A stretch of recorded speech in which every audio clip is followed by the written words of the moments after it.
Today we're going to solve some problems involving circles. Let's look at number one. Do you remember what we call these line segments that connect one side of a circle to another?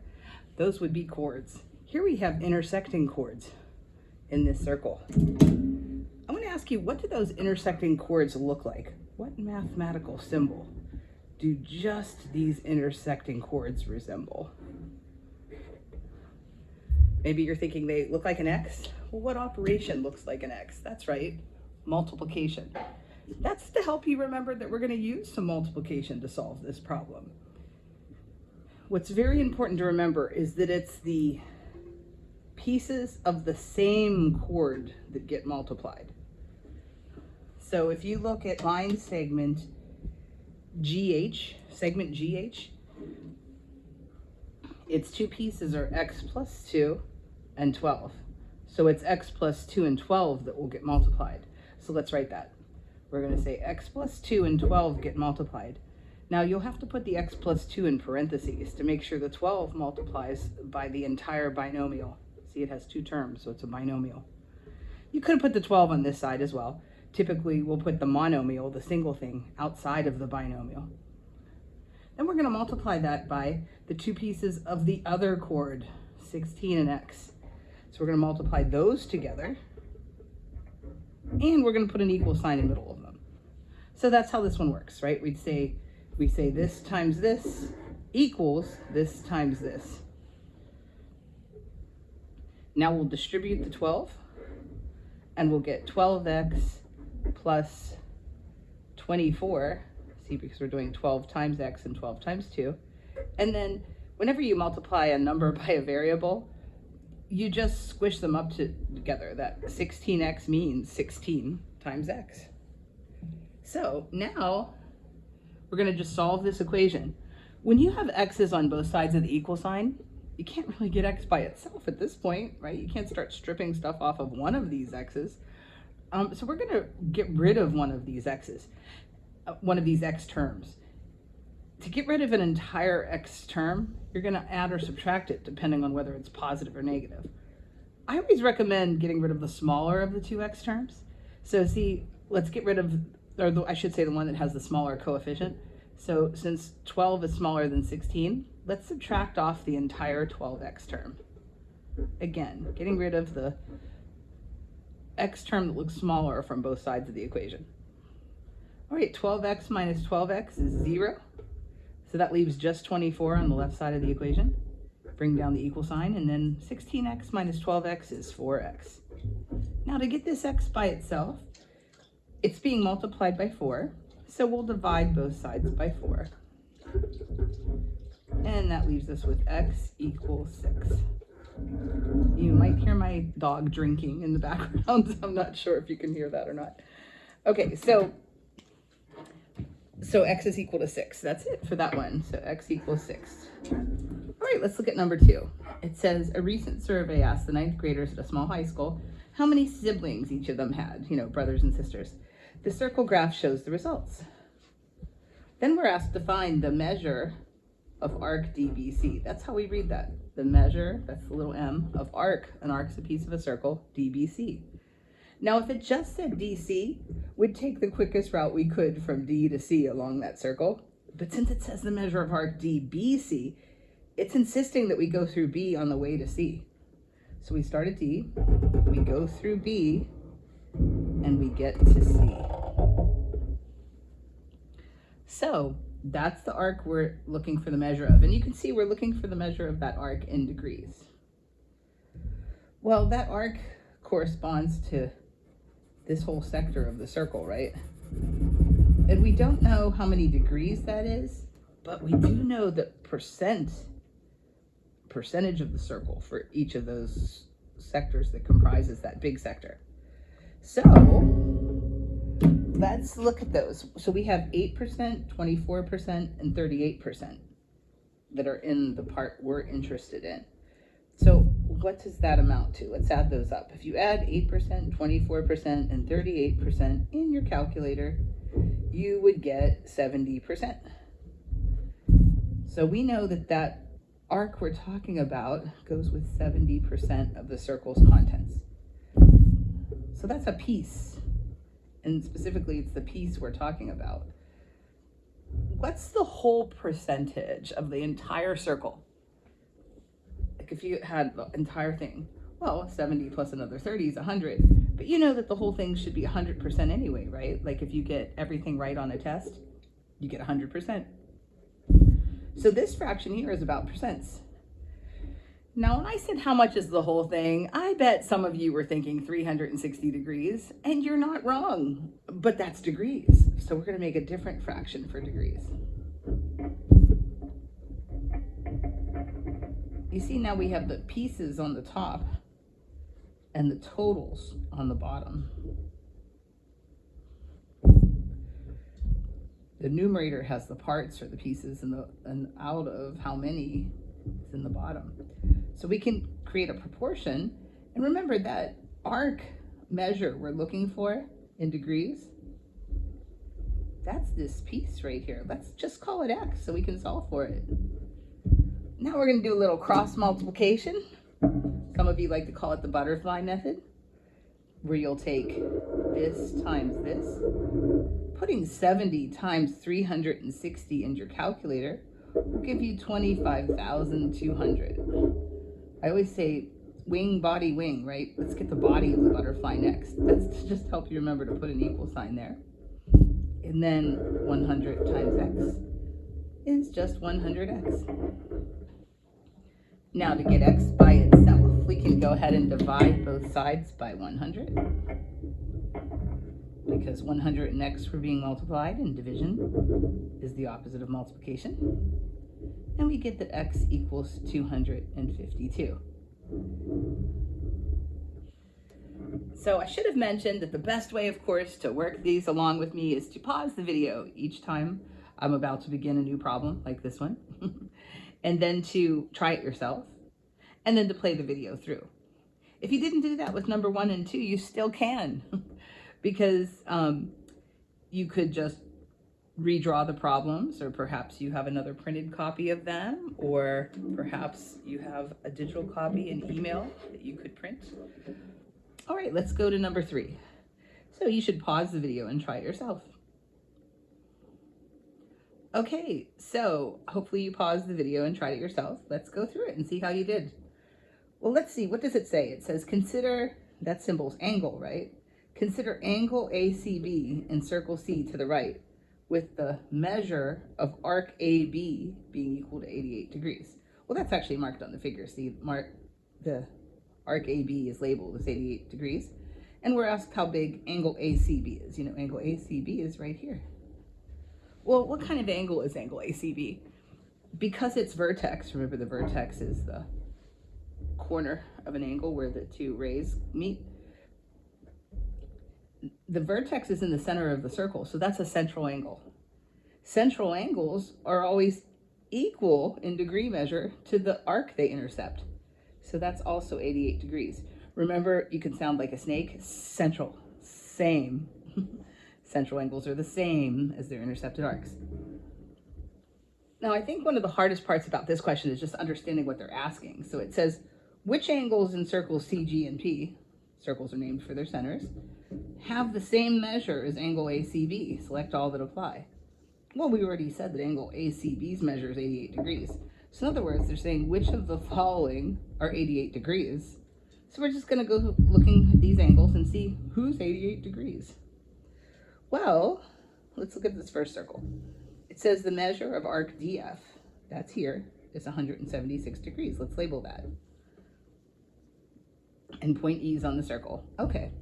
Well, we're asked in these choices about angle DCF. So let's look at this second one first, okay? Because it's right here. Angle DCF's right here. Hey, angle DCF's a central angle. Central, same. Oh, that's 176 degrees, which is certainly not 88 degrees. So we can say no to B. But let's look at this angle here. Angle DEF is also in this picture. It's right here. What kind of angle is that? Well, let's get rid of the noise in this picture. In geometry, it can be really handy to draw just the part you're interested in. and we're trying to figure out how big angle DEF is. But we know that arc DF is 176 degrees right here. What kind of angle is angle DEF? Well, angle DEF has a vertex on the circle and it's written inside the circle, so it is an inscribed angle. And I hope you recall that inscribed angles are always half of their intercepted arcs.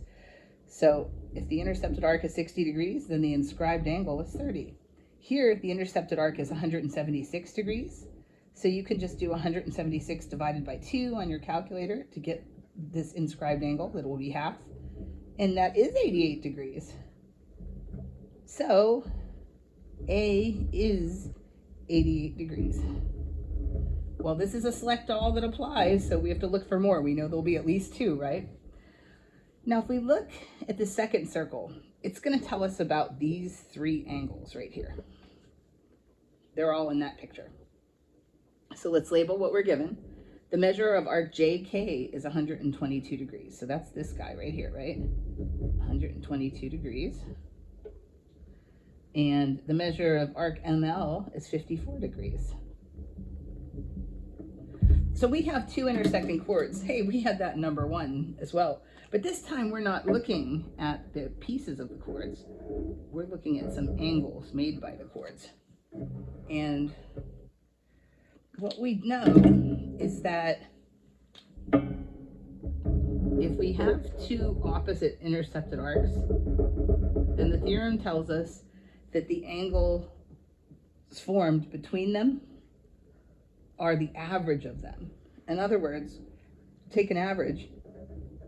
You take those 2 intercepted arcs, the average things, you add them up and divide by how many there were. So you add the 2 of them and divide by 2, and that will give you the measure of the angles that are here and here. So that will give you the measure of angle JGK.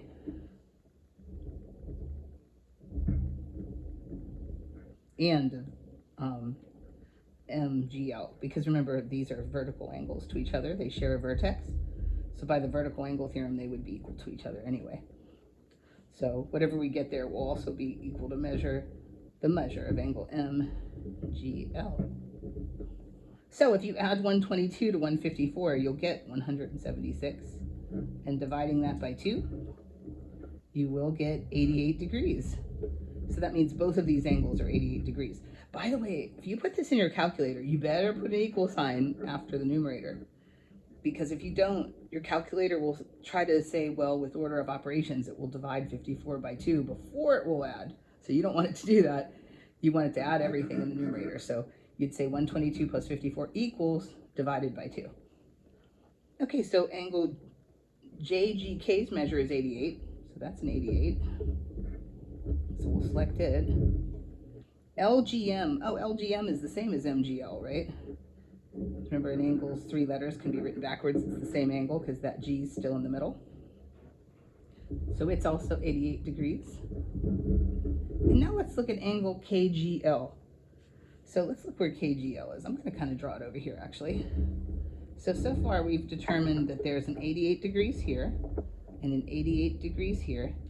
And then angle KGL, this one right here, would actually be this angle in here we're looking for. Well, what do we know over here? We know that these 88 degree angles, each of them actually forms a linear pair with that angle I've marked in pink. How many degrees is it along a line like that? See, along this line, how many degrees is that? Well, it's half of a circle. How many degrees is it around an entire circle? Like if you like somebody's outfit and you tell them to do a 360, right? So it's 360 degrees around a circle. So that means along a line, it's half of that, 180, 360 divided by 2. So if all this is 180, and this piece of it's 88, we could just take 180 minus that 88 to get that little pink piece. And if you subtract those on your calculator, you'll get a 92 degrees for that little pink part. The pink part's 92. So that means that angle KGL is 92 degrees. So we're not going to select that because it's not 88. Now let's look at our last picture here. I'm going to make a little space for it here.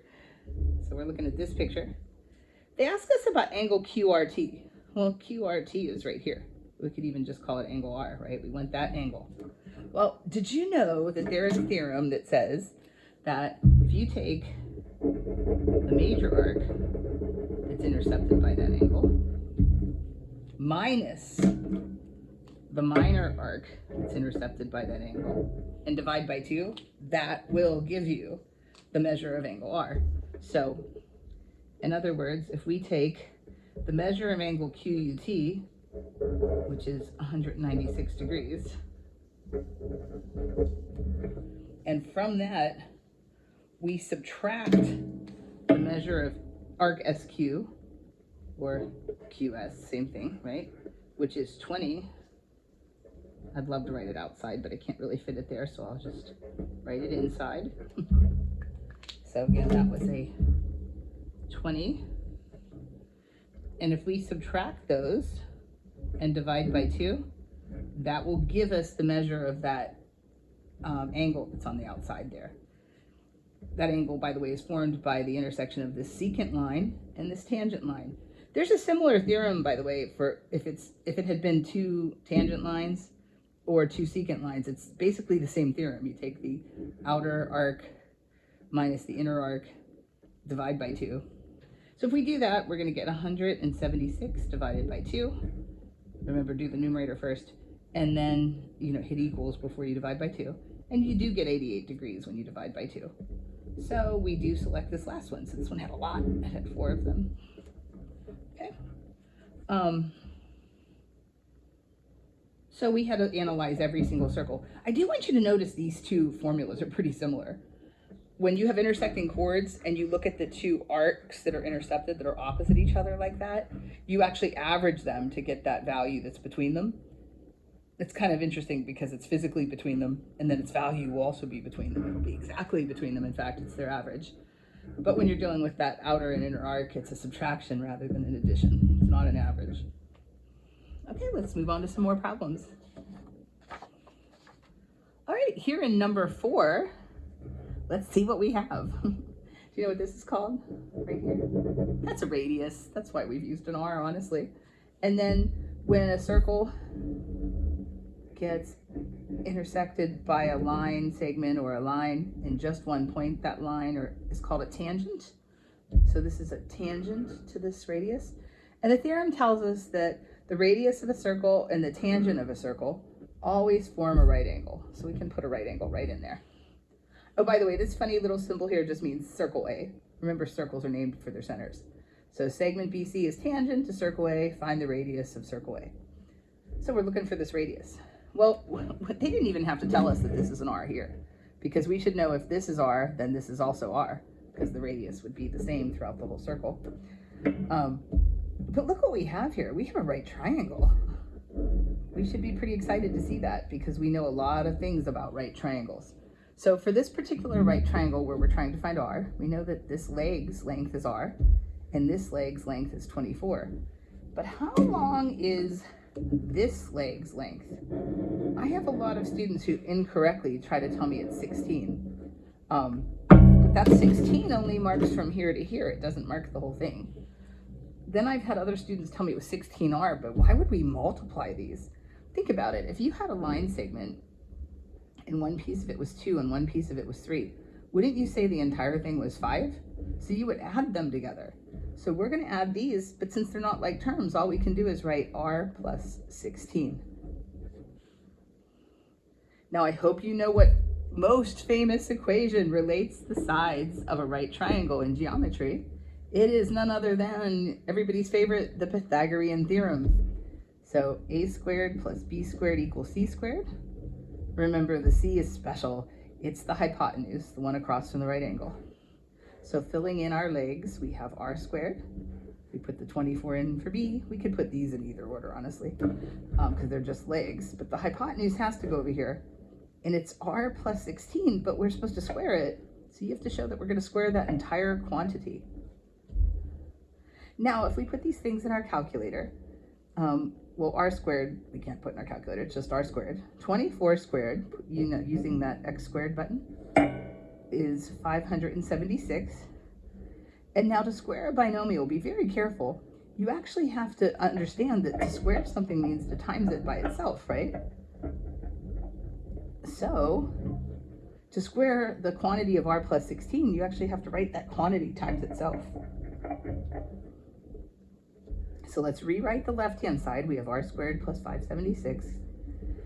Now to simplify that right side, we actually have to do what's called repeated distribution, or FOIL, or you could use a table like this and put the r plus 6 on each, on the row at the top and the column at the left, and find all the products.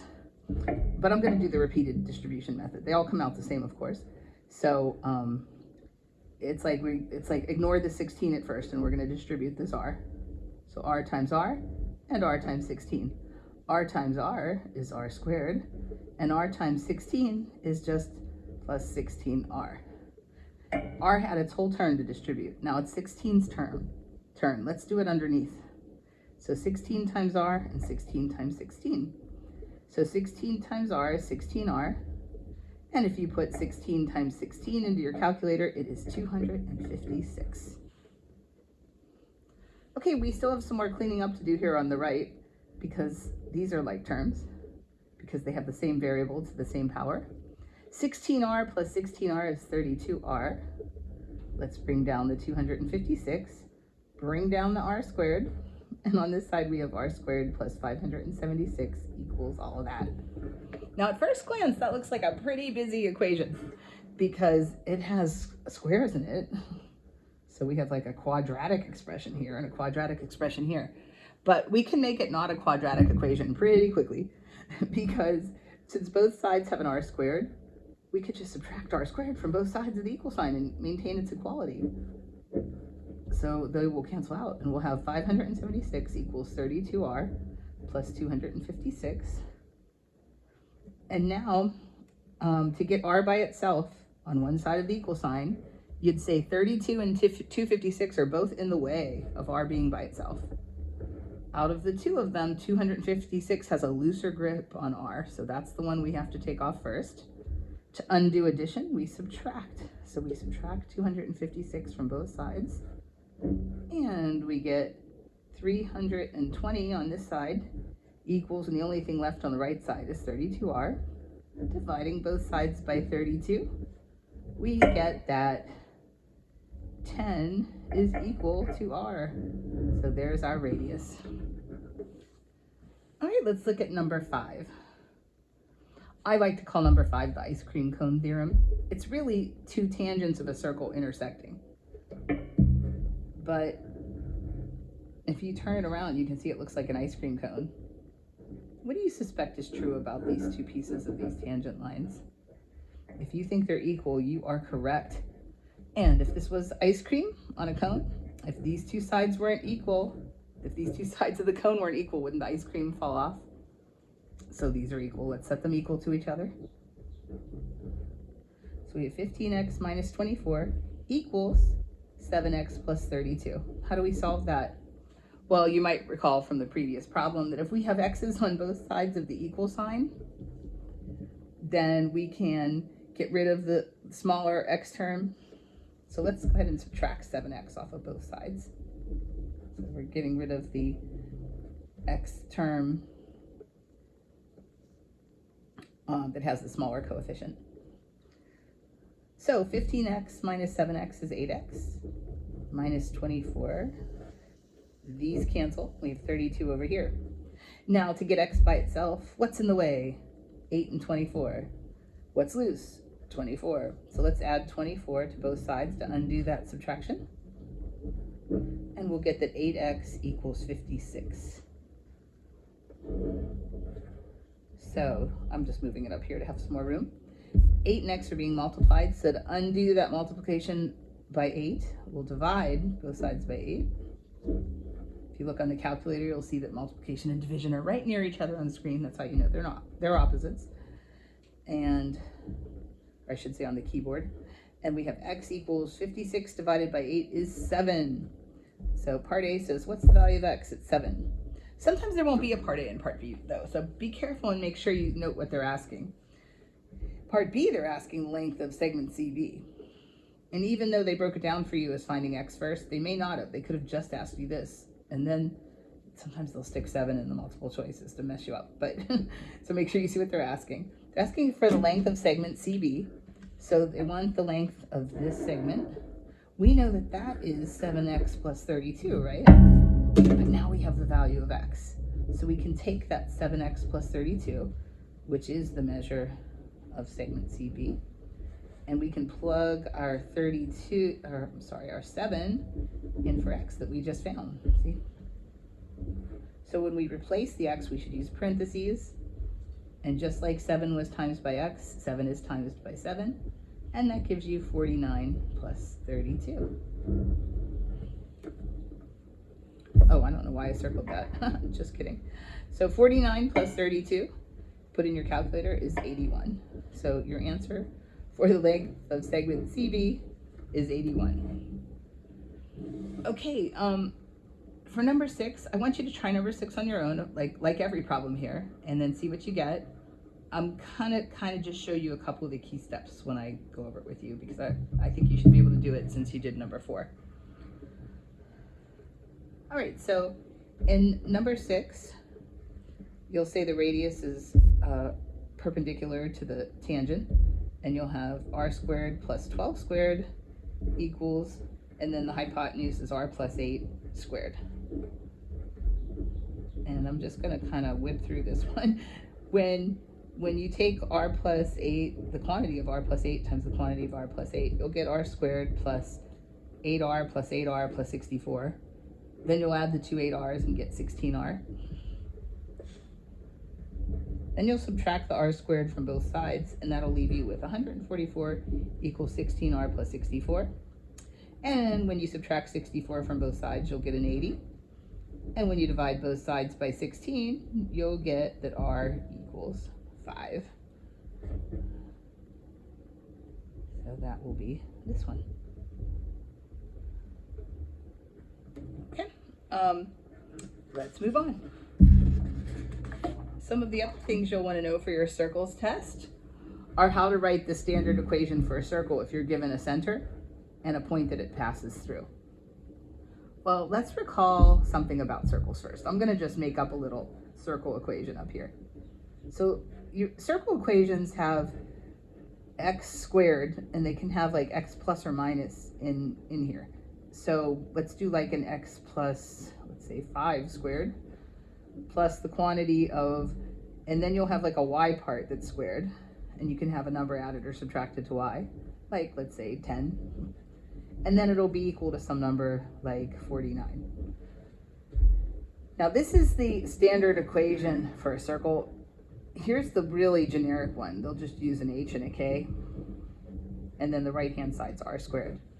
From the very generic equation, you can take out the center of the circle. It'll be coordinates hk, and the radius will be r. This is like the textbook type version of it. Here it is. Let's look at it with some concrete numbers. So the center of the circle would be, and to find the x coordinate of the center, you just look at the x part of this equation. You look in here, and you do the opposite of whatever you see here. So see how you see plus 5? This will be a negative 5. And see how this says negative 10 here? This will be a positive 10. Another way to think about it is it's the value that if you put in for the variable would make that part 0. But most students really like to just think of what's the opposite of here. So opposite of positive 5, negative 5. Opposite of negative 10, 10. Then since this part right here is the radius squared, to find the radius, you just square root it. So the radius of this circle I gave you right here is 7, and the center of it is the point negative 5, comma 10. Now you can go the other way on this too. So when you have a center, like negative 6, 8, you can write the left-hand side of the equation yourself. So I'm not even going to look at these choices yet. I'm just going to cover these suckers up. So here's the form for the equation, right? So since this is -6, inside the quantity that's squared with x is a +6. Since this is a +8, inside the quantity with y squared is a -8. See, opposites. There's always a plus here, and then the radius squared will go on this side. We don't know the radius yet. But what's really neat about this is, since this is a multiple choice question, you can roll out A and B right now, because look, they both say -6, where we know it's +6. So we can roll those two out. So now all we have to do is determine what the radius is, so we can see what the radius squared is. So let's see how we're going to do that. We know the center is -6, 8. And we know there's this point on the circle, -1, -4. Honestly, you could put that point anywhere on the circle to visualize this. I mean, it's really going to be about right here, but it really doesn't matter because we're really just looking for the distance between a point on the circle and the center. What would you call the distance between a point on a circle and its center? Well, that is what a radius is, right? So we're going to use the distance formula. Where can you find that? Well, hopefully you've found so many distances that you've memorized it. But even if you didn't, that's fine because it's on your reference sheet. So check out your Geometry Best reference sheet. Go ahead and seriously get it. You can pause and look at it because you're going to need to be able to locate that quickly during tests. So on the reference sheet, you'll see that it says the distance formula is distance equals the square root of the quantity of x2 minus x1 squared plus the quantity of y2 minus y1 squared. You should write it right where you're going to work it so that it's really easy to plug things in accurately. Then you should mark your points. See, the subscripts of 1 need to go together and the subscripts of 2 need to go together. So you can make both points labeled. As long as you put the 1's together and the 2's together, it doesn't matter which one you give the subscripts of 1 to. I'm going to give the subscripts of 1 to -6 and 8. And I'm going to give the subscripts of 2 to -1 and -4. Again, I could have put the 2's here and the 1's here as long as I keep the 1's together and the 2's together. Now we plug them into the distance formula. And keep in mind, in this problem, that distance is a radius. So when we plug those in, be really careful because x2 is -1, right? So we put that first. Then this minus is from the formula. But when we plug in x1, keep in mind that x1 has its own negative sign. So there's another negative sign right here. And remember, this was all in parentheses being squared. Then y2 is -4. Here's the minus from the formula. And y1 is 8. And that's quantity squared. Now you can put these little parts in parentheses in your calculator. You know, a common error I see right now, or at this step, is a lot of students start to leave off the square root. Don't do that. It's still there. We haven't used it yet. Now we can just put all this in our calculator if we want right here, this piece. So we can go 1, make it negative, minus 6, make it negative, equals quantity squared, and we'll get a 25.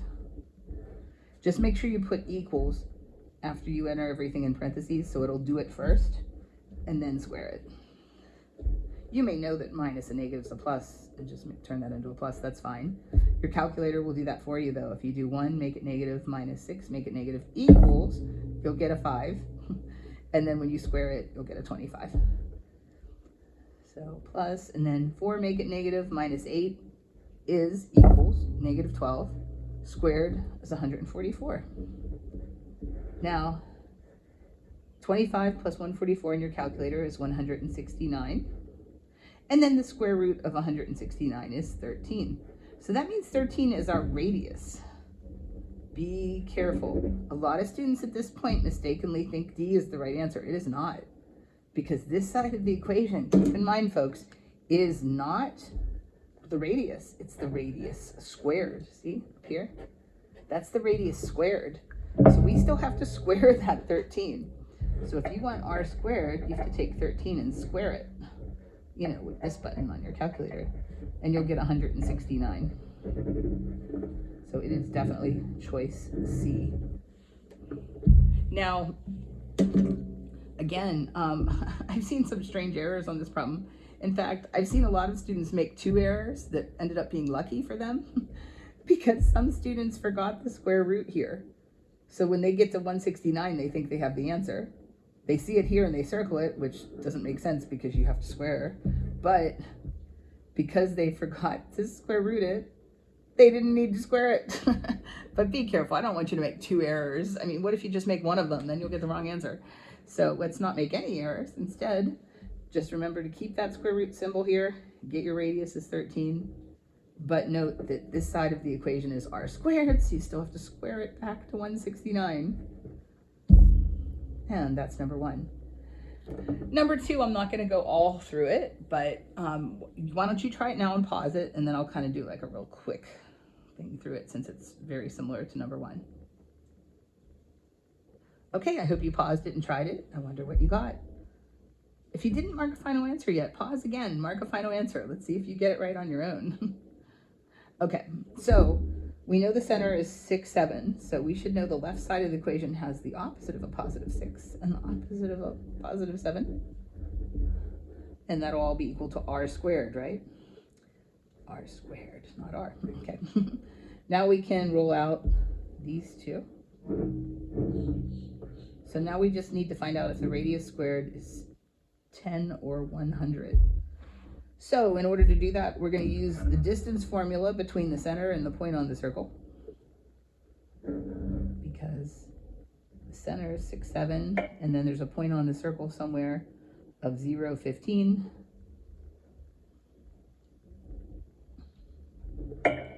And we can label our points, you know, x sub 1, y sub 1, x sub 2, y sub 2, and plug them into the distance formula. Again, I always write it right above where I'm going to start plugging in, and of course write it very carefully from your reference sheet or your brain if you have memorized it. Plug in your points. So x sub 2 is 6 minus x sub 1 is 0, so 6 minus 0 squared plus 7 minus 15 squared. Don't forget to keep writing that square root symbol until you use it. 6 minus 0, 6 squared is 36. 7 minus 15 is negative 8, squared is 64. So we have the square root of 100, which is 10. Remember, that is just the radius, not radius squared.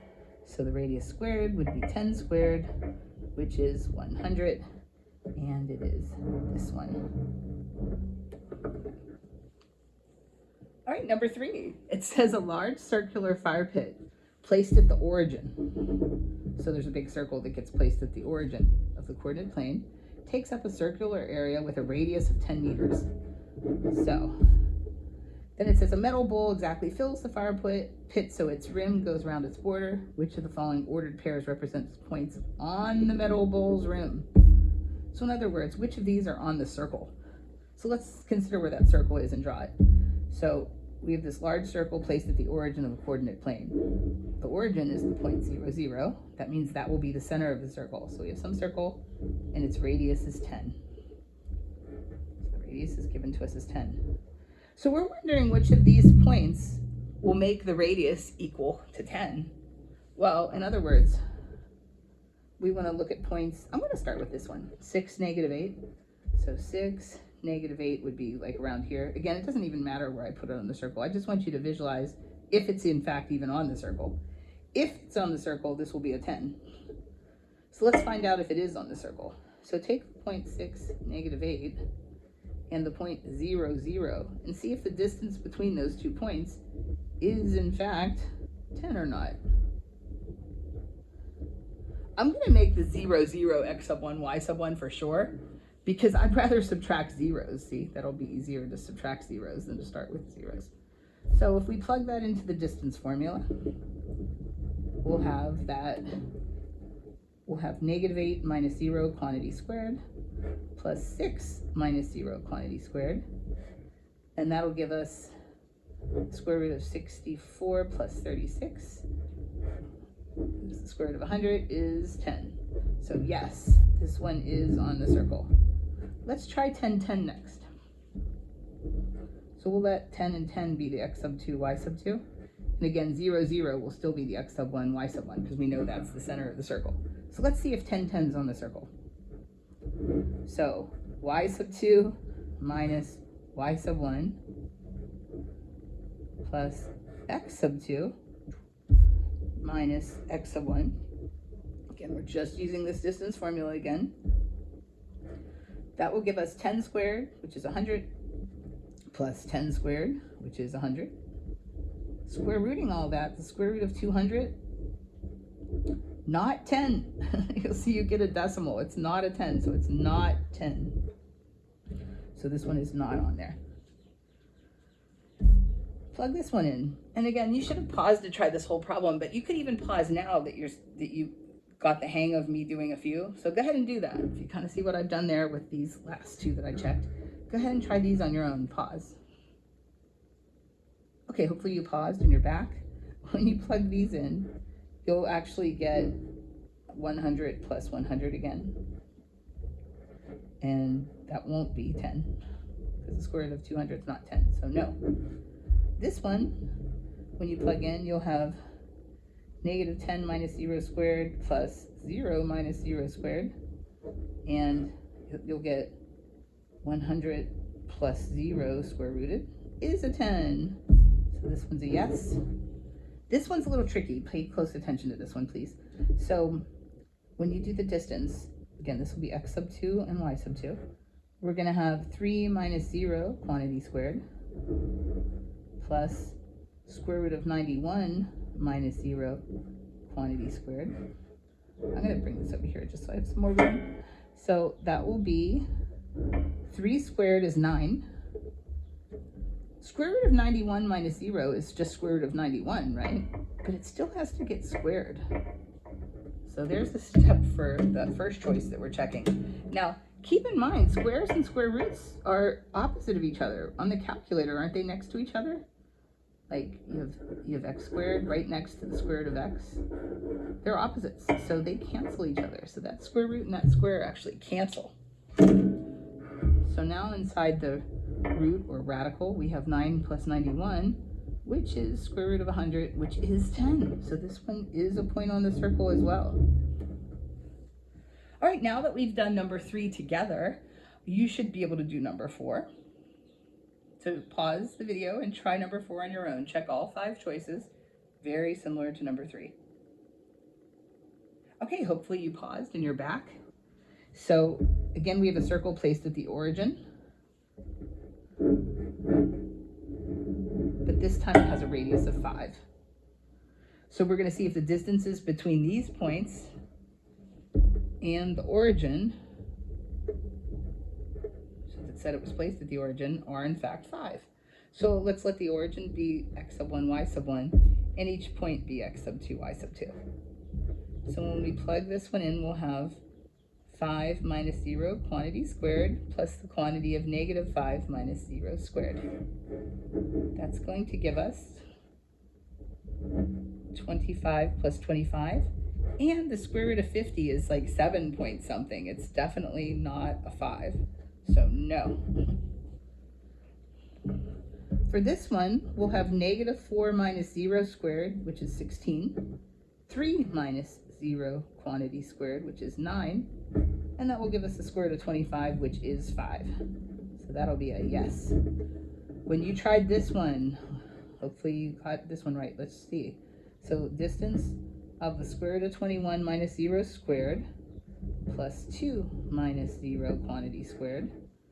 And then we're taking the square root of the whole thing of that, of course. So we'll have the square root of 21 squared plus 2 squared, and then the square root and the square cancel.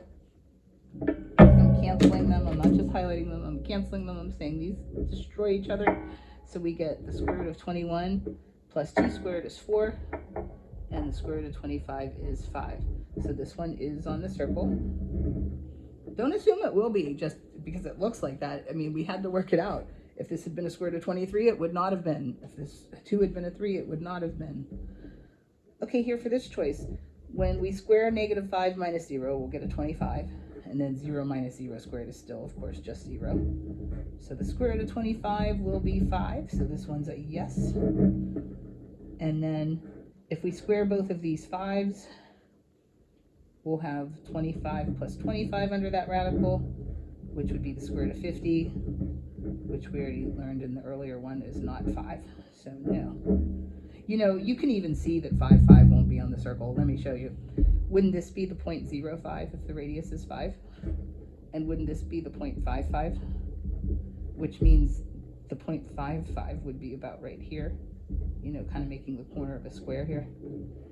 And that's certainly not on the circle. That's another way you could have seen that that one was not on the circle. All right, let's look at some more. We've just a bit to go, and we'll have covered everything you want to know for your upcoming circles test. Okay, so here we're asked to consider the 4 graphs below,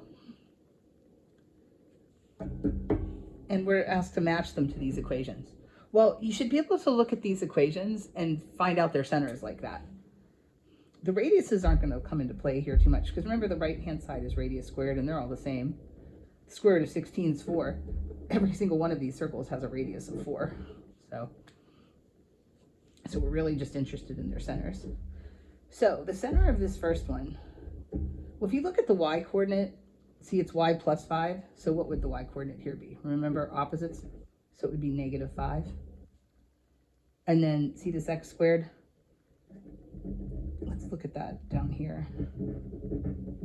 Just writing that first equation down here to inspect it a little more. If you look at that, really nothing is being added or subtracted to x, is it? So if you snuck a -0 there in parentheses like that, wouldn't that be the same thing as just x squared? So the x coordinate's actually 0. So if it's just x squared with nothing in parentheses being added or subtracted, then the x coordinate will just be 0. Well, which of these circles has the coordinate 0, -5? That -5 is a y value. Only one of these graphs has a -5 for its y value, this one. So circle D matches that one. If you haven't already, try the rest. You can pause the video now. Okay, so the center of this one should be opposite of -5 is 5. And then see nothing's being added or subtracted to y, so this is a 0. The only graph up here that has x is a +5, y is a 0 would be this one. So circle B. Let's try the third one. The x coordinate is 0. The y coordinate is a +5. Which graph up here has a y coordinate of +5 and x is 0? You should have said circle C. Last but not least, let's see. The x coordinate here is -5. The y coordinate is 0. And the only one, it's the only one left also, but see the x coordinate here is -5 on circle A. It actually wouldn't have been a bad idea to write the coordinate down yourself to each of these before you started looking, so none of them tempt you. Like, that would not be a bad idea. You know, to have done that from the start so that you could match them really easily. Okay, here's 4 more to try. I think these are going to be pretty easy for you, so I'd like you to just try them. Please pause the video right now and write down, you know, which circle graph goes with each of these equations. Go ahead and pause now if you haven't already.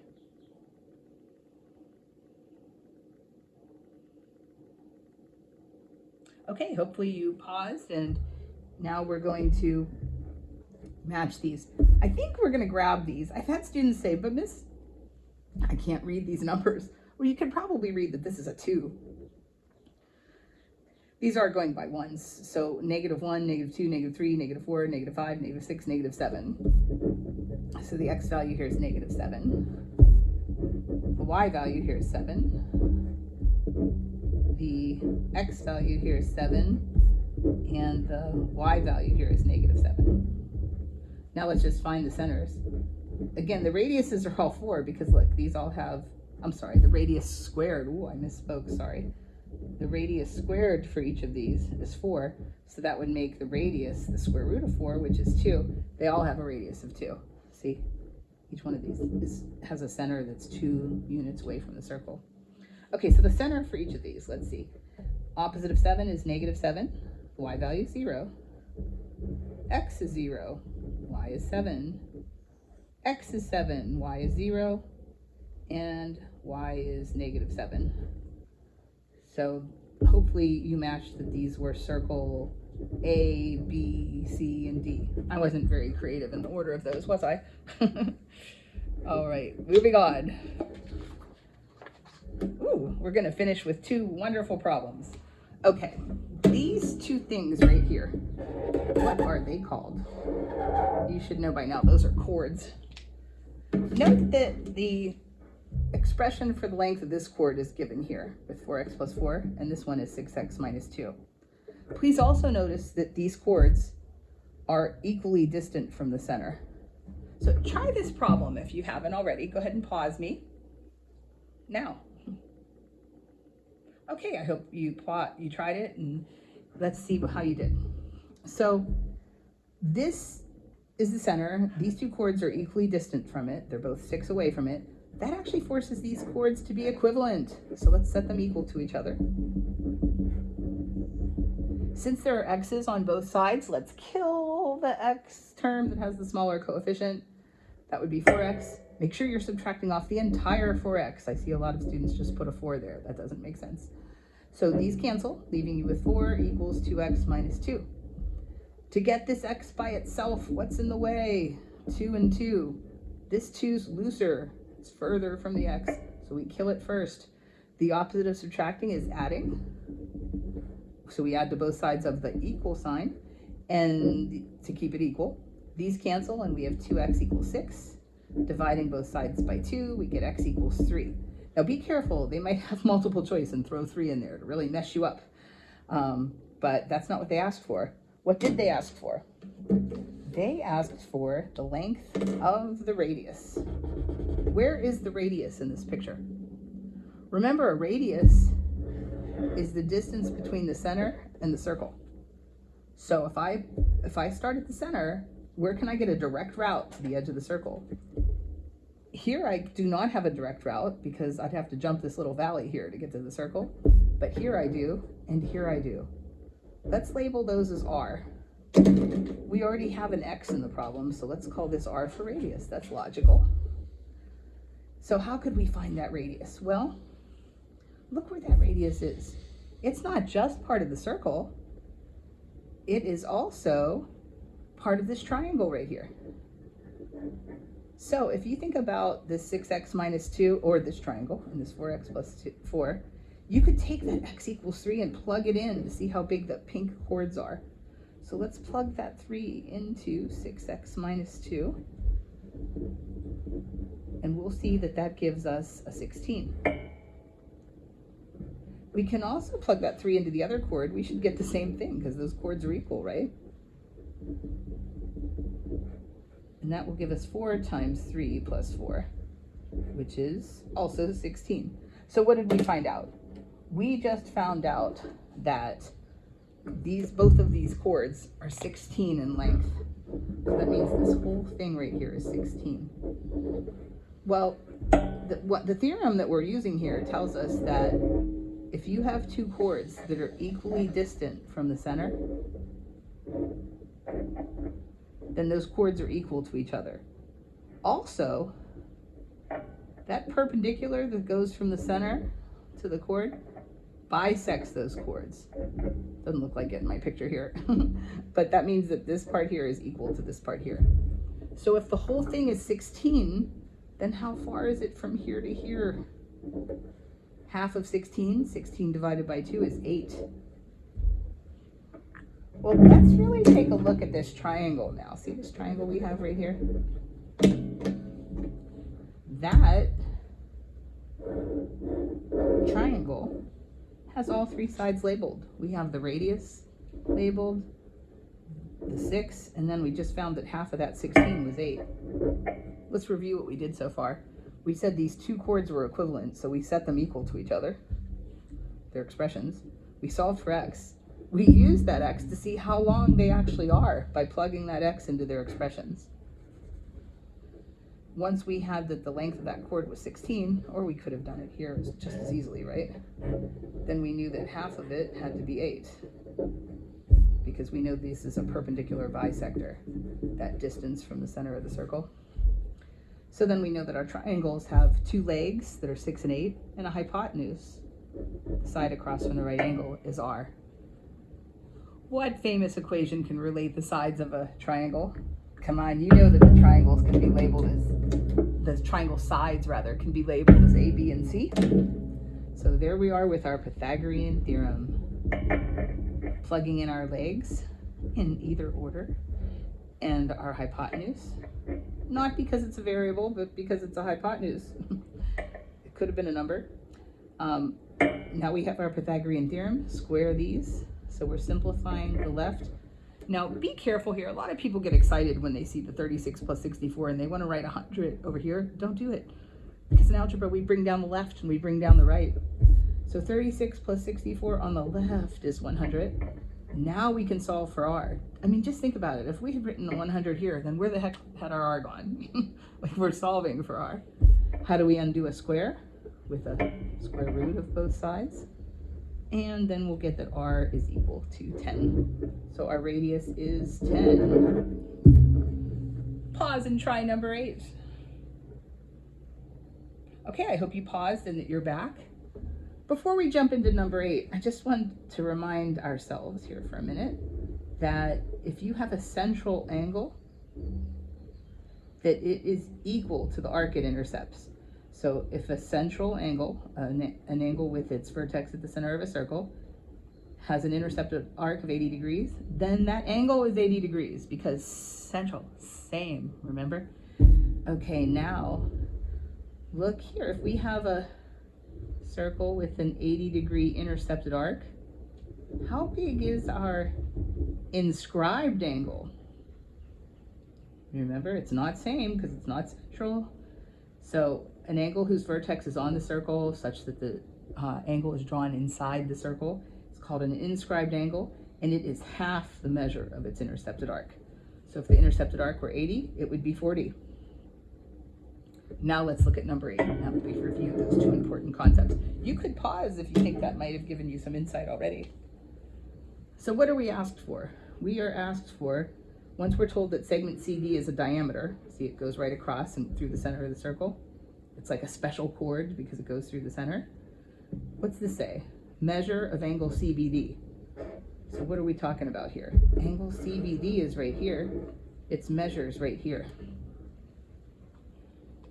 But what do we know here? Well, look at the arc that angle intercepts. Look at it. It intercepts all that. How much of the circle is that? All that. Well, if you're not sure, maybe get rid of the noise in this picture, because this picture has an inscribed angle, and then it has this massive intercepted arc that's half of the circle. Well, we know how big is it all the way around a circle? 360, right? And half the circle would be 180. So this angle we're looking for right here, how does the inscribed angle relate to an intercepted arc? Right? If the intercepted arc was 100 degrees, how big would the inscribed angle be? 50, right? Half of it. If it's 180, you can just do 180 divided by 2 on your calculator, and then you'd know this has to be 90 degrees. So what are we saying? We're saying that this pink angle up here has to be 90 degrees. So I'll put a little 90 degree mark there. You know, that perpendicular symbol? Well, that's what they first asked us for, the measure of angle CBD. It is in fact 90 degrees. So that's no harder than these, right? We want the value of x and the value of y. Let's do the value of y since we're right there. This is 90 degrees. So in other words, 5y is 90 degrees. There's an easy equation, right? To To get y by itself, just divide both sides by 5, and you'll get that y is equal to 18. No problem. Now, where's x in this picture? Because we want x's value. It's here. It's in this triangle. In this triangle where we know that this angle up here is 90 degrees. We know this angle is 75 degrees, and we're looking for this x. But you know something about the angles in a triangle. What do you know about the sum of the angles in a triangle? What do they always add up to? Well, the angles in a triangle always add up to 180. So we know then that 3x plus 90 plus 75 equals 180. Go ahead and solve that equation. You can even pause. Okay, so add your like terms. Simplify both sides of your equation first. Then to get x by itself, subtract 165 from both sides. You'll get that 3x equals 15. And now to get x by itself, you can divide both sides by 3, and you'll get that x equals 5. So this problem was definitely a bit shorter than the one before it. All right, good luck on your circles test.